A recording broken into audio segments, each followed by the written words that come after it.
The same critics who visited the border are taking fresh aim at the Trump administration over this. Video now gone viral of Ivanka Trump, the president's daughter and White House advisor, sort of inserting herself into a conversation between world leaders, including President of the IMF, Christine Lagarde, getting the cold shoulder. Just one instance during Trump's recent trip where he put his daughter front and center and inserted her into a role that's normally reserved for VIPs and top diplomats. Now, this is making major waves at home. That's a bit of an understatement. Let's go to Arthi Pohl, who's working out of our Washington bureau for us this morning. What exactly is, again, just so we understand why this is, people are seeing it as inappropriate, what is her role?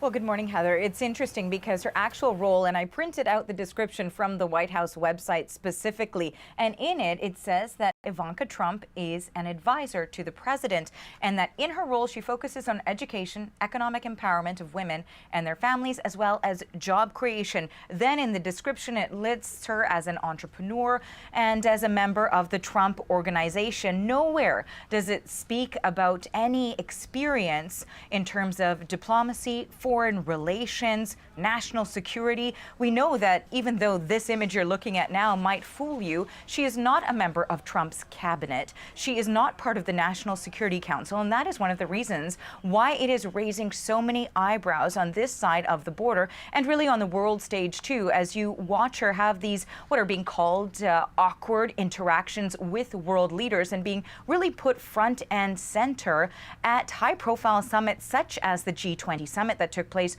over the weekend, and also when we watched the U.S. president and in fact also his daughter step into the DMZ, the first time that a sitting U.S. president has done something like that. And so we know that there are a lot of questions that are being raised right now about what her role is and whether or not she should be so high profile in such a high profile position and also so prominently placed in these photographs and even at these meetings at the first place. So we're talking about this morning, Arthi, even though it's been several days now since these first images surfaced, but people are continuing to talk about it. They're continuing to be concerned about it. What are people saying there in Washington today? And you know, Heather, you're right. This is a question, too, that has been raised several times before because she formally took on this role as senior advisor back in 2017. She was recently given the sort of security clearance that one may not think that someone in her role may get. But we know that here commentators, lawmakers, critics have been quite vocal about the fact that having her so prominently placed and even attending these sorts of summits undermines the Trump administration, that her being part of the U.S. delegation simply doesn't make sense. Now, there was one tweet that went out, for example, from a Democratic representative, and here is what she had to say.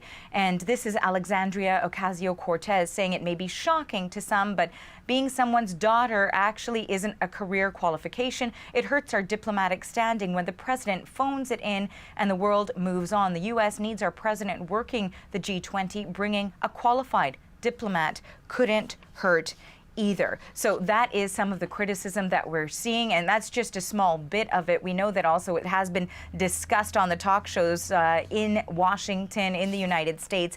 Now, the White House, for its part, has also reacted to this and has defended Ivanka Trump's presence at these sort of summits. And in part, here is their statement where they, in fact, call the critics haters. They say it is sad, but not shocking that the haters choose to attack Ivanka Trump, a senior advisor to the president, when she is promoting U.S. efforts to empower women through strategic partnerships with world leaders. So no indication here that the White House administration intends to change anything about her role or where Ivanka Trump travels.